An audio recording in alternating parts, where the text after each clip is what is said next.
இயேசு கிறிஸ்துவின் இனிதான நாமத்தில் இன்றைய ஆவிக்குரிய சிந்தனைக்கு உங்களை அன்புடன் வரவேற்கின்றோம். இப்போதும் ஒரு பாடலுக்கு பின்பு உங்கள் சிந்தையை தெளிவிக்கும் ஆவிக்குரிய செய்தியை கேட்கலாம். வல்லவான ஞான வினோதா, துதியே துதியே துதித்திடுவே. வல்லவான ஞான வினோதா, துதியே துதியே துதித்திடுவே.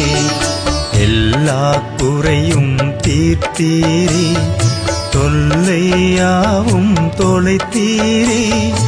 எல்லா குறையும் தீர்த்தீரே, தொல்லையாவும் தொலைத்தீரே. அல்லல் யாவும் மறுத்தீரே, அல்லல் யாவும் மறுத்தீரே. அலைந்த எனையும் மீட்டீரே. ஸ்தோத்திரம் துதி பாத்திரா, உம்மை இன்றும் என்றும் துதித்திடுவே.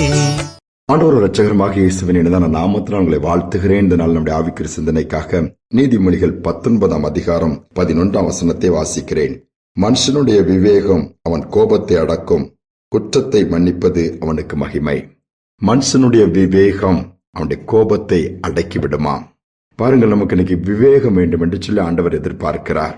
நிறைய பஸ்ல பாத்தீங்கன்னா போட்டிருப்பீங்க, வேகமும் அவசியம் தான், அதே நேரத்தில் அதை விட விவேகம் மிகவும் அவசியம். ஞானமா நடந்துக்கணும், புத்திமானா நடந்துக்கணும் ஆண்டவர் எதிர்பார்க்கிறார். சவுல் ராஜாவுடைய காலத்தில் ஆண்டவர் சவுல் ராஜாவுக்கு சில காரியங்களை செய்ய சொல்லுகிறார்.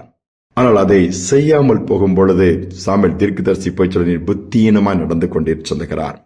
விவேகமாய் நடக்க நீர் தவறிட்டேன்னு சொல்லுகிறார். இதனாலே அநேக இழப்புகளை சந்திக்க நேரிடுகிறது. தேவனே மனஸ்தாபப்படுகிறார். ஏன் இந்த சவுலை நான் ராஜாவாய் மாற்றினேன், அது எனக்கு மனஸ்தாபமா இருக்குது, துக்கமா இருக்குன்னு சொல்லி ஆண்டவர் அதிக வருத்தப்படுகிறார். அநேக நேரத்தில் பிள்ளைகள் எடுத்துக்கொண்டால் அல்லது வேலை செய்கிறவர்கள் எடுத்துக்கொண்டால் ஞானமாய் விவேகமாய் அதை செய்யல நடக்கலன்னா நஷ்டங்கள் தான் வருகிறது, அதனால் கஷ்டங்களும் வருகிறது. நிறைய படிக்கக்கூடிய வாய்ப்புகள் கிடைக்குது. இன்னைக்கு எல்லா விதத்திலும் அறிவு பெருகி போய் தான் இருக்கிறதனால் ஞானமாய் நடக்கக்கூடிய கூட்டம் குறைந்து விட்டதே. பெற்றோர்களை துக்கப்படுத்துகிற பிள்ளைகள் தான் அதிகம், வேதனைப்படுத்துகிற பிள்ளைகள் தான் அதிகம். ஒருத்தருக்கு ஒருத்தர் விட்டு கொடுத்து நடந்து போகிற அந்த கடந்து போகிற காரியங்களை நீ பார்க்க முடியவில்லை. கோபங்கள், எரிச்சல்கள் எல்லாம் பொத்துக்கிட்டு வருது. ஒருத்தருக்கு ஒருத்தர் நாங்கள் குறைந்தவர்கள் இல்லை என்று சொல்லிதான் குடும்ப வாழ்க்கையில் இன்னைக்கு பிடிவாதங்கள் இருக்குது. ஆனால் விவேகம் என்ன பண்ணுமா, மனிதனுடைய கோபத்தை அப்படியே அடக்கி விடுமா. அப்படி ஞானம் அவன் வந்து அந்த நேரத்தில் ஒரு வார்த்தைகள் சொன்னால் சரி, அந்த இடத்துல விவேகமா நடந்துட்டாலே போதும், கோபம் அப்படியே தணிந்து போய்விடும். கோபம் நின்று போச்சுன்னா பாவம் அங்க இருக்காது, பாவம் இல்லைன்னா ஆண்டவர் இருப்பாரு, காரியங்கள் எல்லாம் மாறிவிடும்.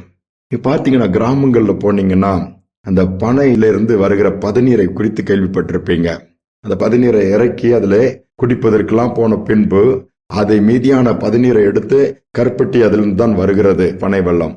அதை காய்ச்சி பக்குவப்படுத்தும் பொழுது பொதுவாக பெண்கள் அதை செய்வார்கள், பெரியவர்கள். பெரிய பாத்திரத்துல ஊற்றி அதை நெருப்பு போட்டு அதை அப்படியே கொதிக்க வைத்துக் கொண்டிருக்கும் பொழுது குறிப்பிட்ட நேரம் வரும்போது பொங்கும். அப்படியே பால் பொங்குன்னா அப்படியே உடனே நம்ம அதை இறக்கிடுவாங்க, ஸ்டவ்வை குறைச்சி வைப்பாங்க. இது நம்ம உடனே இறக்கிற முடியாது, அல்லது தீயை அணைத்து விடவும் முடியாது. அந்த பக்குவப்பட்டு அப்படியே அந்த பதநீர் அப்படியே திருப்பி கருப்பட்டியாக வெள்ளமாக மாறத்தொட்டு அதை இது பண்ணணும். இப்போ பொங்குவதற்கு விட்டுட்டோம்னா வெளியே போய் சிந்தி வீணாயிரும், பாத்திரத்துட்டு வெளியே வந்துடும். அப்போ ஒரு சின்ன ஒரு தேங்காயுடைய அந்த கொட்டாங்குச்சி சொல்லுவாங்க, சரட்டுன்னு சொல்ற, அதுல கொஞ்சம் ஆமணக்கு என்கிற விதையை அப்படி இடிச்சு அதுல பக்கத்துல வச்சிருப்பாங்க. கொஞ்சமா தான் இருக்கும். அதை கையில எடுத்து லேசா அதை மேல அப்படி தூவாங்க, அப்படியே அமைந்து விடும். பாருங்க, அவங்க பெரிய சயின்டிஸ்டா அங்க யாரும் கிடையாது, பெரிய பெரிய ரிசர்ச் பண்ணி கண்டுபிடிச்சே கிடையாது. பாருங்க, அந்த பெரியவங்களுக்கு அந்த நாட்கள் இருந்த ஞானத்தை பாருங்க, விவேகத்தை பாருங்க. அந்த பொங்கி வருகிற பதநீர் அப்படியே அடங்கி விடும். எவ்வளவு ஞானத்தை கர்த்தர் கொடுத்திருக்கிறாரு. அதே மாதிரி வாழ்க்கையில ஒவ்வொரு காரியங்களும் ஆண்டவர் ஞானத்தை நமக்கு வைத்திருக்காரு, விவேகத்தை வைத்திருக்கிறாரு. அதை சரியா பயன்படுத்துமானால் ஏன் எல்லாவற்றையும் அடக்கி எல்லாவற்றிலும் அமைதியை கொண்டு வர முடியும்.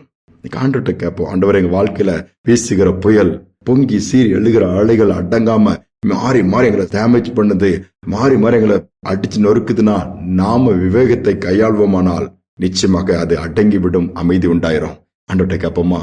அன்பின் தகப்பனே, இந்த நல்ல நாளுக்காக தருணத்திற்காக நன்றி செலுத்துகிறோம். அநேக நேரத்தில் நாங்கள் விவேகம் இல்லாததினால்தான் எங்களுக்கு விரோதமாய் காரியங்கள் எழும்பி விடுகிறது, அடங்க மறுக்கிறது. இந்த நாட்களிலும் அப்படியல்ல, நாங்கள் விவேகமாய் எமக்கு பிரியமாய் நீர் உம்முடைய ஞானத்தினால் நிரப்பி எந்த இடத்துல எப்படி நடந்துக்கணும், என்ன பேசணும், என்ன பேசக்கூடாது, என்ன செய்யணும், என்ன செய்யக்கூடாது எங்களை கற்றுக் கொடுங்கப்பா. அதுல நாங்க சரியா இருந்தோம்னா பெரும்பாலான பிரச்சனைகளுக்கு அங்க முடிவு வந்துடும். பிரச்சனை வராமல் நின்று விடும். அப்போ அந்த பிரச்சனையும் சால்வ் ஆகிவிடும். நீங்க பிரச்சனையோடு கஷ்டத்தோடு இருக்கிற பிள்ளைகளுக்கு அப்படிப்பட்ட விவேகத்தை கொடுத்து ஞானமா நடந்து கொள்ளக்கூடிய கிருபைகளை கொடுத்து வழி நடத்துங்க. இந்த நாள் முழுவதும் அப்படிப்பட்ட கிருபை உண்டாகட்டும், நடத்தல் உண்டாகட்டும். தாழ்த்தி ஒப்புக் கொடுக்கிறேன் இயேசுவின் நாமத்தில் பிதாவே, ஆமேன், ஆமேன். விவேகம் கர்த்தர் எதிர்பார்க்கிறார், கொடுக்க விரும்புகிறாரு. இருந்தால் கோபத்தை அடக்கும்.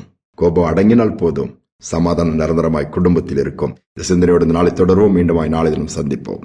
சாட்சி நிறைந்த ஜீவியம் தந்தார், சத்தியம் நிறைந்த சபை தந்தார், இயேசுவில் நிறைந்த ஞானம் தந்தார், ஒளி நிறைந்த வழி திறந்தார். துதிப்பதே தகுதியல்லோ, துதித்திடுவேன் என் இயேசுவே. துதிப்பதே தகுதியல்லோ, துதித்திடுவேன் என் இயேசுவே.